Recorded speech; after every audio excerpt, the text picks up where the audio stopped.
Hello everyone, hope you're doing well. Welcome back to our channel. Today we are going to practice close test for upcoming examinations. तो आज हम close test की practice करेंगे जो upcoming exams के लिए important रहेगा. So let's start. सबसे पहले अब एक close test रीड कर लीजिए. ये फर्स्ट स्लाइड है. वीडियो को पॉज कीजिए और इसको रीड कीजिए.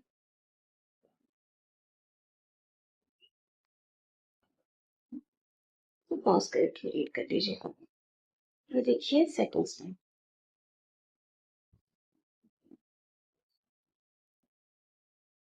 इसको भी पॉज करके रीड कर लेना. अब आप ब्लैंक अटेम्प्ट कीजिए. First blank.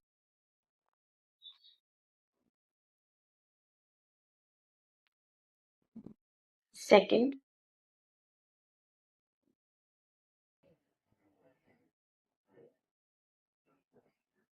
Third.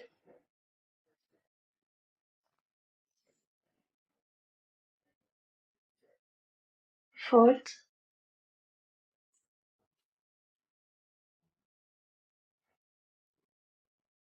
And fifth.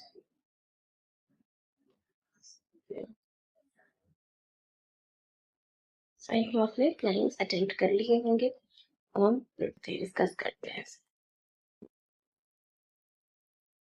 Among the largest species of cats in the world, tigers are powerful hunters with dash teeth, strong jaws, and agile bodies.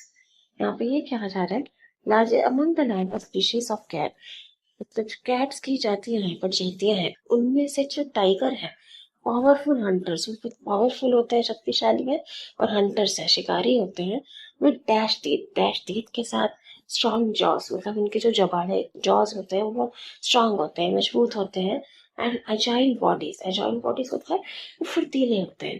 ठीक है, उनका जो शरीर है वो फुर्तीला होता है. तो यहाँ पे क्या होगा answer? Largest species of cats in the world, tigers are powerful hunters with dash teeth. उनके टीथ कैसे होते हैं? लॉन्ग, स्मॉल, ब्लंट या शार्प. तो ब्लंट का मतलब होता है नॉट शार्प. ब्लंट का मतलब है नॉट शार्प. जैसे ब्लंट नाइफ जो शार्प नहीं होता, जो ठीक है नोकीला नहीं है. तो जो यहाँ पे कहा जा रहा है कि टाइगर्स हंटर से पावरफुल है, तो उनके दांत कैसे होने चाहिए? लॉन्ग स्मॉल नहीं, उनके दांत ब्लंट तो नहीं हो सकते. ब्लंट का मतलब तो नॉट शार्प है, लेकिन अगर वो हंटर से हंटिंग करते हैं तो उनके दांत नोकीले होंगे, तेज होंगे. तो आंसर हो जाएगा शार्प. शार्प.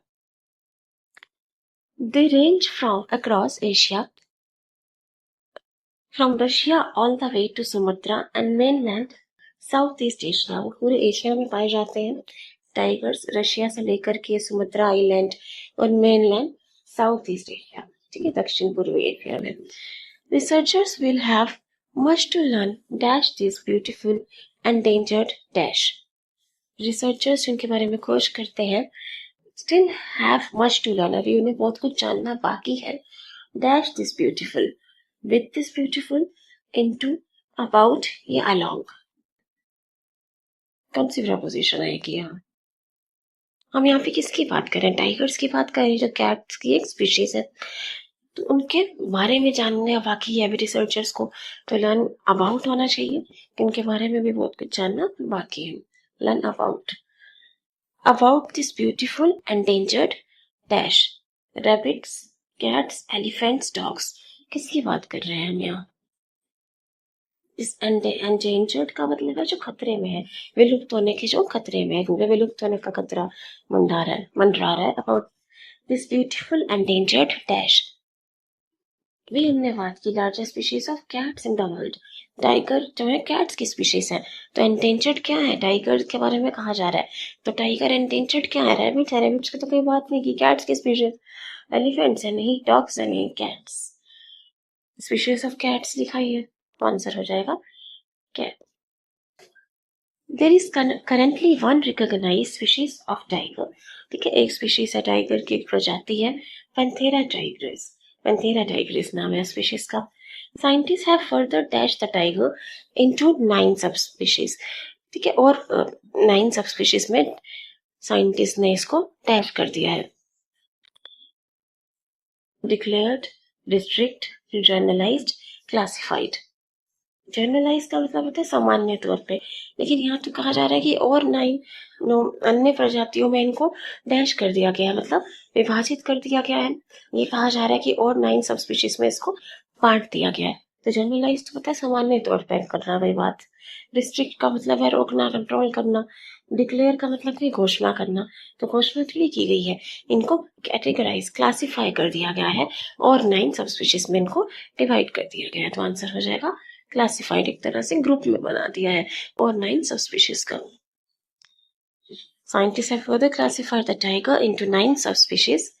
The extinct वाली, Caspian and Javian subspecies, extinct मतलब जो विलुप्त हो चुके हैं, ये स्पीशीज विलुप्त हो चुकी हैं। कौन सी वाली, कैस्पियन और जवान सबस्पीशीज जो है वो विलुप्त हो चुकी हैं, एक्सटिंक्ट हैं। एंड द लिविंग और जीवित सबस्पीशीज में है Malayan, Sumatran, south China, Indo Chinese, Bengal and Amur subspecies. तो ये सबस्पीशीज जो है, ये 6 सबस्पीशीज ये जीवित है, लिविंग है, और वो 3 सबस्पीशीज की जो हमने पहले बात की वो एक्सटिंक्ट हो चुकी हैं, ठीक है, विलुप्त हो चुकी हैं। ऑफ दिस 6 सबस्पीशीज जिनकी अभी हमने लिविंग सबस्पीशीज की बात की, उनमें से 6 subspecies Asiatic zoos currently manage 3, Amur, Malayan and Sumatran. तो इन सब स्पीशीज में से जो लिविंग सब स्पीशीज है, 6 सब स्पीशीज है, उनमें से 3 को एजे ने मान्यता प्राप्त की है।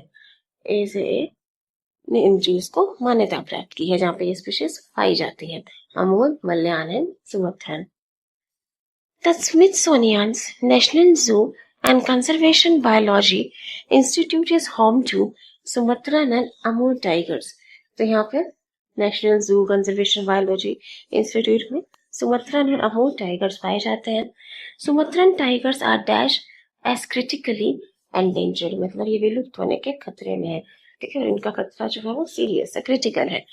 On the International Union for Conservation of Nature, मतलब International Union for Conservation of Nature में इनको डैश किया गया है विलुप्त होने के खतरे, ठीक है।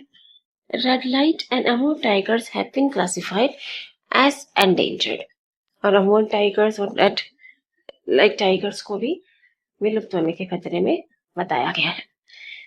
तो यहाँ पे क्या होगा answer, Sumatran tigers are dash as critically endangered, enumerated, detailed, recorded, listed.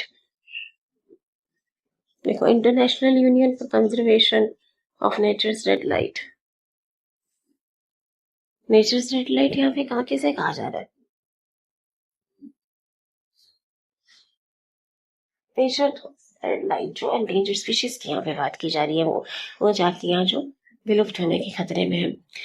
तो International Union for Conservation of Nature's red light and Amur tigers have been classified as endangered. तो यहाँ पे क्या आंसर होगा, सुमत्रन टाइगर्स को डैश किया गया। न्यूमरेटेड का मतलब होता है कि नंबर देना, जैसे 1 2 3 हम नंबर दे रहे हैं, उसे कहते हैं न्यूमरेटेड, नंबर देना, संख्या देना। डिटेल, रिकॉर्डेड या फिर लिस्टेड। देखो, उनको लिस्ट किया गया है, सूचित किया गया है, ठीक है, उनके सूची बनाई गई है कि वो क्रिटिकली एंडेंजर्ड है, विलुप्त होने के खतरे में है। तो आंसर हो जाएगा listed, listed, listed as critically endangered, ठीक है। तो फर्स्ट का आंसर यहाँ पे हो जाएगा शार्प टीथ, क्योंकि पावरफुल हंटर्स होते हैं टाइगर, तो उनके टीथ कैसे होंगे, शार्प होंगे, नोकीले होंगे। Second, about, learn about this beautiful endangered cats, cats क्यों, क्योंकि कैट्स कई स्पीशीज है टाइगर, हम कैट्स की बात कर रहे हैं, बड़े से कैट्स, टाइगर्स की। फर्दर क्लासिफाइड द टाइगर को बांटा गया, क्लासिफाई किया गया 9 सब स्पीशीज, और इनको लिस्ट किया गया है एज क्रिटिकली एंडेंजर्ड, ठीक है। तो ये ऐसे थोड़ा सा आप कह सकते हो कॉम्प्लिकेटेड, हाँ, लेकिन ऑप्शंस इजी थे, ब्लैंक्स इजी थे, इसको आप आराम से अटेम्प्ट कर सकते हैं।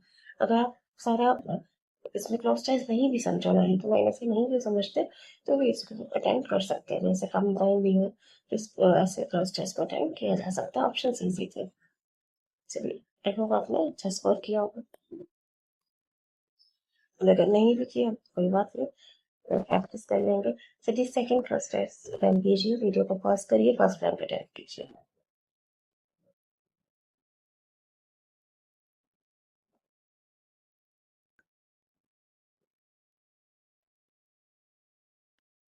सेकंड, फर्स्ट कर लो,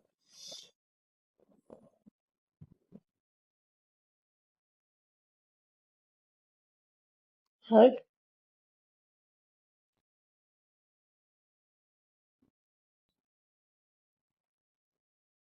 फोर्थ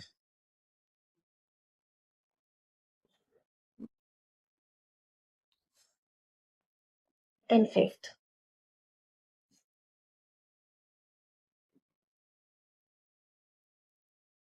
चलिए हम एक बार अटेम्प्ट कर लें। The concept of motivation focuses on explaining what moves behavior। तो यहाँ पे मोटिवेशन की बात की जा रही है, प्रेरणा की बात की जा रही है। जो कंसेप्ट है मोटिवेशन का, जो एक आइडिया है, वो इस पर केंद्रित है, फोकस करता है। व्हाट मूव्स बिहेवियर, ये क्या चीज हमारे बिहेवियर को, हमारे व्यवहार को, हमारे एक्शंस को अफेक्ट करती है। In fact, the term dash is derived from the Latin word movere, referring to movement or activity। तो यहाँ पे ये बताया गया है कि ये जो वर्ड है, एक जो टर्म की बात की जा रही है, वो लिया गया है, डिराइव किया गया है लैटिन वर्ड मोवेरे से, जिसका मतलब होता है मूवमेंट और एक्टिविटी, गतिविधि। तो यहाँ पे आंसर क्या होगा? The term dash is derived term psychology, instinct, human behaviour, motivation. Psychology क्या? मनोविज्ञान, स्टडी ऑफ माइंड से रिलेटेड है। इंस्टिंक्ट का मतलब होता है प्रवृत्ति, ह्यूमन बिहेवियर, ठीक है, मानव का जो व्यवहार हो गया, और मोटिवेशन, प्रेरणा। यहाँ पे आंसर क्या होगा? यहाँ पे कौन से कंसेप्ट की बात कर रहे हैं, किस वर्ड की बात की जा रही है? मोटिवेशन। पूरे क्लस्टर्स में किस चीज की बात हो रही है? मोटिवेशन की, मोटिवेशन की बात की जा रही है। तो यहाँ पे कौन सा टर्म आना चाहिए? साइकोलॉजी की बात की हमने, नहीं। इंस्टिंक्ट की भी पूरे क्लस्टर्स में बात नहीं की जा रही, और शुरू में लिखा कंसेप्ट ऑफ मोटिवेशन। तो आंसर यहाँ पे हो जाएगा motivation, motivation.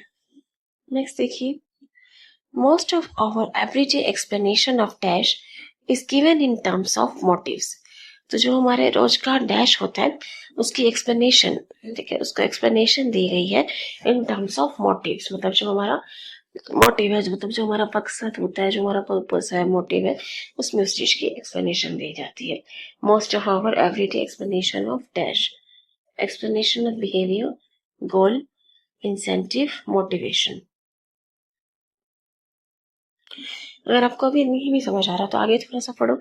Motives help also help in making dash about behaviour. Motives dash, व्यवहार के डैश के बारे में हेल्प करते हैं। Motives help in making dash about behaviour. तो यहाँ किस चीज की बात की जा रही होगी? Everyday explanation of goal. Goal तो हमारा मकसद होता है, पर्पस होता है। तो गोल रोज का, हम यहाँ पे एवरीडे की कोई चीज की बात कर रहे हैं। एवरीडे एक्सप्लेनेशन ऑफ, और आगे किस चीज की बात की जा रही है? बिहेवियर की। तो जो हमारा रोज का बिहेवियर है, उसकी एक्सप्लेनेशन मोटिव्स में दी जाती है। मोस्ट ऑफ और everyday explanation of behaviour, answer हो जाएगा behaviour. Motives help in making dash about behaviour. Clarifications मतलब सफाई देना, प्रेडिक्शन अनुमान लगाना फ्यूचर में क्या होगा, डायरेक्शन, ठीक है, निर्देश, या फिर डिसीजन निर्णय लेना। Motives also help in making dash about behavior। Behaviour के डैश बनाने में मोटिव्स हेल्प करते हैं।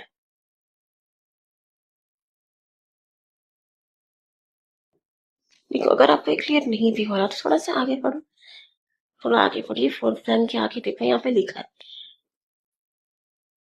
Motives are the general states that enable us to make predictions about behaviour. तो बिहेवियर के बारे में प्रेडिक्शंस बनाने में ये हेल्प करता है, मतलब अनुमान लगाने में ये हेल्प करता है कि जो इंसान का एक मोटिव होगा, जो उसका पर्पस है, उसका क्या बिहेवियर रहेगा, उसका अनुमान लगाने में मोटिव्स हेल्प करते हैं। ठीक है, तो motives help in making predictions about behaviour. यहाँ पर दिया ही हुआ था answer, to make predictions about behaviour. ठीक है, तो इसमें ज्यादा सोचने का नहीं था। नेक्स्ट देखिए, a person will work hard in school, in sports, in business, in music, and in many other situations if she has a strong need for dash। एक व्यक्ति काम करेगा, मेहनत करेगा, चाहे वो स्कूल में पढ़ाई करना हो, स्पोर्ट्स में अच्छा खेलना हो, बिजनेस में उसको अच्छा काम करना हो, म्यूजिक में, और हर सिचुएशन में, if she he has a very strong need for dash, अगर उसके पास एक नीड है, स्ट्रांग नीड है, डिजायर है डैश के लिए, अचीवमेंट्स, मोटिवेशन, डिजायर, ग्रो। यहाँ पे फॉर लिखा हुआ है ना, फॉर प्रपोजिशन है, तो उसके बाद आने वाला वर्ड नाउन होना चाहिए। अगर आप यहाँ पे ग्रोथ हो सकता था, लेकिन यहाँ पे तो ग्रो वर्ड किए मैंने, हमें वर्ब गिवन है, लेकिन हमें यहाँ पर नाउन चाहिए। ग्रोथ होता तो हमारा आंसर हो सकता था, क्योंकि फॉर प्रपोजिशन के बाद हमें एक नाउन चाहिए, तो ग्रो वो तो वर्ब है, फिर आंसर नहीं हो सकता। मोटिवेशन होगा, स्ट्रॉन्ग नीड फॉर मोटिवेशन। एक व्यक्ति मेहनत करेगा हर काम में, चाहे वो स्कूल में हो, बिजनेस में हो, हर चीज में वो मेहनत करेगा। अगर वो कुछ मोटिवेशन चाहता है, if he has a strong need for, किस चीज के लिए वो मोटिवेटेड है, क्यों वो हार्ड वर्क कर रहा है, किस चीज के लिए, डिजायर के लिए, इच्छा के लिए, लेकिन वो तो काम कर ही रहा है, वो काम कर रहा है कुछ अचीवमेंट के लिए भी, ऐसा स्ट्रॉन्ग नीड फॉर अचीवमेंट, वो कुछ हासिल करना चाहता है, कुछ अचीव करना चाहता है, कुछ प्राप्त करना चाहता है। तो जो व्यक्ति कुछ अचीव करना चाहता है, लाइफ में कुछ बनना चाहता है, हर जगह मेहनत करेगा, चाहे वो स्पोर्ट्स में हो, चाहे वो स्कूल में हो, ठीक है, बिजनेस में हो, तो ये यहाँ पे कहा जा रहा है strong need for achievements. Hence, motives are the general states that enable us to make prediction about behavior, अभी हमने देखा था, in many different situations। ठीक है, तो हम समझ जाएंगे इंसान के मोटिव से कि उसका बिहेवियर कैसा रहेगा। जैसे कोई बच्चा एक अच्छा पढ़ना चाहता है, अच्छा करना चाहता है, तो उसका बिहेवियर अलग होगा उन बच्चों से जिनका पढ़ाई में ध्यान नहीं है। तो जो मोटिव्स है, जो मोटिव होता है इंसान का, जो मकसद है, वो उसके बिहेवियर को इन्फ्लुएंस करता है, यहाँ पर भी कहा गया है। इन अदर वर्ड्स, अगर हम उसे दूसरे शब्दों में इसी बात को कहें, motivation is one of the dash of behaviour. Motivation behaviour का डैश है। इंस्टिंक्ट्स, जो इंसान के इंस्टिंक्ट है, मतलब जो प्रवृत्ति है। ड्राइव्स, जो चीज आपको बल देती है, प्रेरणा देती है, ड्राइव्स। नीड्स, जो आवश्यकता है। गोल्स, जो पर्पस है, मकसद है, एम है। एंड इंसेंटिव, इंसेंटिव मतलब हो गया जो चीज प्रोत्साहन दे, प्रोत्साहित करे। जैसे बेसिक सैलरी के ऊपर इंसेंटिव दिया जाता है उसे, जो अच्छा काम करे कहीं कंपनी, उसमें इंसेंटिव देते हैं। तो इंसेंटिव इसलिए दिया जाता है ताकि उसे प्रोत्साहन कर सके, प्रोत्साहन दे सके। तो incentives come under the broad cluster of motivation. तो ये सब चीजें मोटिवेशन के अंडर आती हैं, चाहे वो इंसेंटिव हो, ड्राइव हो, गोल हो, या फिर इंस्टिंक्ट हो। सो motivation is one of the dash of behaviour. One of the meaning of behaviour, behaviour का एक मतलब है कॉजेस ऑफ बिहेवियर, कारण है बिहेवियर का। वेज ऑफ बिहेवियर, मोटिवेशन वे है बिहेवियर का, प्रेरणा, या डिटर्मिनेंट्स ऑफ बिहेवियर। डिटर्मिनेंट मतलब तो बात किसी चीज को डिटरमाइन करे, किसी चीज को तय करे। तो जो मोटिवेशन है वो हमारा बिहेवियर, कि हमारा बिहेवियर कैसा रहेगा, हमारी व्यवहार कैसा रहेगा, उसको तय करती है, उसको डिटरमाइन करती है motivation. So motivation is one of the determinants of behaviour, determinants of behaviour. देखिए कि आपका व्यवहार कैसा होगा और डिपेंड करता है आपके मोटिवेशन पे, आपके मोटिव्स पे। हमारा आंसर हो जाएगा डिटर्मिनेंट्स। क्या, तो फर्स्ट का आंसर हो गया motivation, second behaviour, third predictions, fourth achievements and fifth determinants. यहाँ पे भी आसान आंसर देख सकते हो। पहले तो टर्म मोटिवेशन ही थी, फर्स्ट लाइन तो बहुत इजी था, दो लाइन के आंसर तो यही पे गिवन थे। तो टर्म मोटिवेशन, हम यहाँ पे मोटिवेशन की बात कर रहे हैं, तो यहाँ वही टर्म आएगी। सेकंड में एक्सप्लेनेशन ऑफ बिहेवियर, और आगे बिहेवियर की बात की ही है। प्रेडिक्शंस अबाउट बिहेवियर, ये भी हमें पहले गिवन था।